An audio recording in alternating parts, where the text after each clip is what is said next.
Okay guys, so let's start the today's session.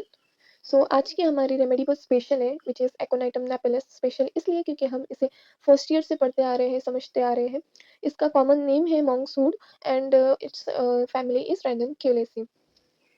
Okay, तो aconite napellus हम ऐसे person को देते हैं commonly, specially girls of full plethoric habit who leads a sedentary life. ऐसी girls young persons होते हैं जो कि सेडेंटरी लाइफ जीते हैं, आरामदायक लाइफ हैबिट्स होती है उनकी, कभी भी सोना, कभी भी उल्टा सीधा खाना, ऐसी टाइप के लोग होते हैं वो, ठीक है। उसके बाद मेन कोर है रेमेडी का, हम फर्स्ट ईयर से पढ़ते आ रहे हैं कि इसका मेन कोर जो है वो है मेंटल जनरल्स। ओके, तो इसका फर्स्ट ये की नोट सिम्टम है क्या, great fear and anxiety of mind. बहुत ज़्यादा ही फियर एंड एंजाइटी होती है ऐसे पर्सन को, ठीक है। नर्वस एक्साइटेबिलिटी होती है, afraid to go out, to go into the crowd where there is an excitement और many people, to cross the street, ठीक है। तो इसके जितने भी मेंटल सिम्टम्स है भाई, उसको आप लोग अच्छे से दिमाग में रख लो, ठीक है। उस पे से ही पूरी रेमेडी हम जो है याद कर सकते हैं इजीली। इसमें फियर बहुत ज़्यादा होता है, fear, the life is rendered miserable bye fear, ठीक है। इसमें ऐसा पर्सन सोचता है कि डे ही विल डाई, मतलब वो प्रेडिक्ट करता है कि वो कब डाई होगा, कब उसकी मौत हो सकती है, ठीक है। Fear of death during pregnancy, it's PYQ, fear of death during pregnancy, ठीक है। तो ये एकोनाइट नेपेलस में होता है। और भी बहुत सारे फियर्स होते हैं, fear of death, fear of dark, fear of ghost वगैरह। तो मैं उसका जो है एक शॉर्ट वीडियो बना दूंगी, तो उसमें सारा कुछ एक्सप्लेन हो जाएगा, ठीक है। नाउ नेक्स्ट इज, हाँ ये इम्पोर्टेंट पॉइंट है कि whenever aconite is chosen homeopathically, you must above all observe the moral symptoms and be careful that it closely resembles them: the anguish of mind and body, the restlessness, the disquiet not to be allied। तो ये 3 symptoms अगर हो गए वो person में, तो ही हमें जो है एकोनाइट प्रिस्क्राइब करनी है। अदरवाइज फीवर आ गया एकोनाइट दे दो, खांसी हो गई एकोनाइट दे दो, ऐसा नहीं करना है, ठीक है। Next important point is music is unbearable makes her sad. If music is unbearable during menses पूछा गया, then that is sabadila, ठीक है। Music is unbearable makes her sad पूछा गया तो aconite, and one more remedy, that is natrum carb remedy, okay। And joyful music किसको अच्छा लगता है तो tarantula को, okay। Now we will go forward to physical generals। physical generals में complaints, ये तो पता ही है कि complaints caused by exposure to dry cold air, dry north or west wind, exposure to drought of cold air, perspiration check, bad effects of suppressed perspiration, checked perspiration की वजह से जो है इसके bad effects होते हैं। For the congestive stage of inflammation before localization take place, तो ये एक PYQ है। So pain, as we know, pain का ट्रायो है aconite, chamomilla and coffee। तो pain is intolerable, make him crazy, becomes very restless at night, ठीक है। उसके बाद जो है फीमेल रिप्रोडक्टिव सिस्टम की बात करें तो अमिनोरिया इन प्लीथोरिक यंग गर्ल्स आफ्टर फ्राइट, ये इंपॉर्टेंट है कि आफ्टर फ्राइट जो है वो बच्ची को जो है अमिनोरिया आता होता है। देन कफ, कफ हमने एसिटिक एसिड में पढ़े थे, याद है कि cough hissing respiration, cough on inhalation in acetic acid and spongia, right. And हमने एकोनाइट का क्या पढ़े थे कि on expiration, that is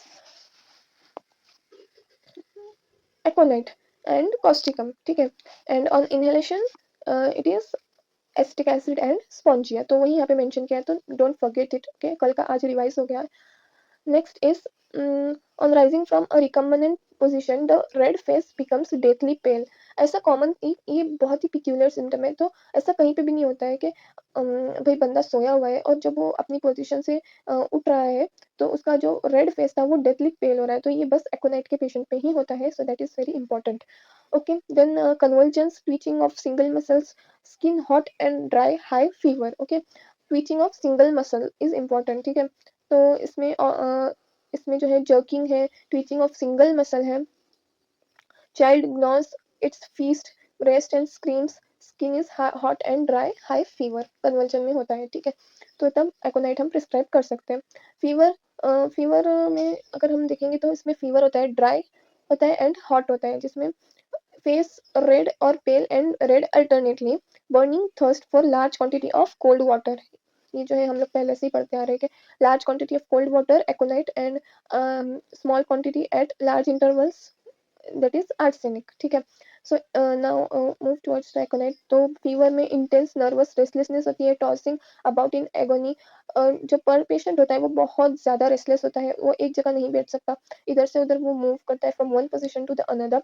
एकोनाइट should never be given simply to control the fever. यहाँ पे अलग से उन्होंने दिया है कि एकोनाइट कभी भी हमें सिर्फ फीवर कंट्रोल करने में नहीं देना है, बल्कि हमें never alternated with other drug for that purpose. If it be a case requiring aconite, no other drug is needed. Aconite will cure the case. अगर surely वो aconite का केस है, ओके, उसको फीवर आया है, but along with the fever other उसकी keynote symptoms भी उसमें अवेलेबल है, टोटलिटी भी एकोनाइट की तरफ अगर जा रही है तो ही हमें प्रिस्क्राइब करना है, अदरवाइज ओनली फीवर देख के हमें नहीं प्रिस्क्राइब करना है, ठीक है। Unless indicated by the exciting cause is nearly always injurious in first stage of typhoid fever. First stage of typhoid fever में कभी भी एकोनाइट नहीं देना है, it is always injurious in first stage, okay. तो फर्स्ट स्टेज में कभी भी एकोनाइट प्रिस्क्राइब नहीं करना है ड्यूरिंग द टाइफाइड फीवर। ना अगर मोडालिटीज की बात करेंगे हम लोग, so it is aggravated by lying on the affected side evening and night, okay, and amelioration in the open air, जो कि एल्यूमिना मैककार पल्सिटिला सबाइना भी, सॉरी सबाइना में भी है, okay. So that's all about the aconite. oh sorry, इसके relationships की हम बात करें तो it is complementary to coffea in fever, sleeplessness, intolerance of pain. हाँ, पहले हमने पढ़े ना कि ट्रायो ऑफ पेन में कॉफिया भी आता है, तो that's why it is related to coffea in fever, sleeplessness and intolerance of pen. Next, aconite in the acute. Aconite is the acute of sulfur and both precedes and follow it in acute inflammatory condition. तो ये जो दो point हैं दोनों भी बहुत ज़्यादा important है, ये पूछा जाता है हमेशा अक्यूट एकोनाइट का। Aconite is the acute of which remedy, या फिर सल्फर की अक्यूट रेमेडी क्या है, so that is aconite and in which condition, so in acute inflammatory condition we can prescribe aconite, okay. Then अब हम boric के symptoms discuss कर लेते हैं। तो सबसे पहला है hot hands and cold feet. इस पर्सन में जो है हैंड्स जो होते हैं वो हॉट होते हैं एंड जो फीट्स होते हैं वो कोल्ड होती हैं। Next, sensation of a drop of water trickling down the thigh. ऐसा फील होता है कि उसके जो थाई से है एक ड्रॉप है, पानी का ड्रॉप है, वो जो है पूरा हील तक जो है वो गिर रहा है, ठीक है, trickling down the heel, down the thigh, वो ऐसा फ्लो हो रहा है वो ड्रॉप, ऐसा सेंसेशन होता है ऐसे पेशेंट को, ठीक है। जैसा पसीना आता है तो कैसा पर्सन को ऐसा फील होता है कि भाई पसीना ऊपर से नीचे जा रहा है, तो उसी टाइप का इसमें जो है सेंसेशन होता है कि a drop of water trickling down the thigh. Next is bright redness present in hypothenar eminence. Hypothenar eminence पता है ना आपको, हैंड हैंड में जो थिनार मसल्स है, वहाँ पे साइड में थिनार एमिनेंस होता है, उसके ऊपर का जो है उसे बोलते हैं हाइपोथिनर एमिनेंस। तो वहाँ पे ब्राइट रेडनेस प्रेजेंट होती है। Then pruritus relieved by stimulants and it is the first remedy in inflammation. It is important कि इन्फ्लामेशन में फर्स्ट रेमेडी कौन सी होती है, तो एकोनाइट होती है। उसके बाद बेलोडोना ये वो सब आ जाते हैं, ठीक है। उसके बाद थॉट्स कम फ्रॉम स्टमक। अच्छा, ये एक कीनोट सिम्टम है, एक पीवाईक्यू पूछा गया था कि थॉट्स कम फ्रॉम स्टमक ये कौन सी रेमेडी में होती है, तो ये जो है एकोनाइट में प्रेजेंट है। Then head burning feels as if brain was moved by boiling water. Head burning feel as if brain was removed by boiling water.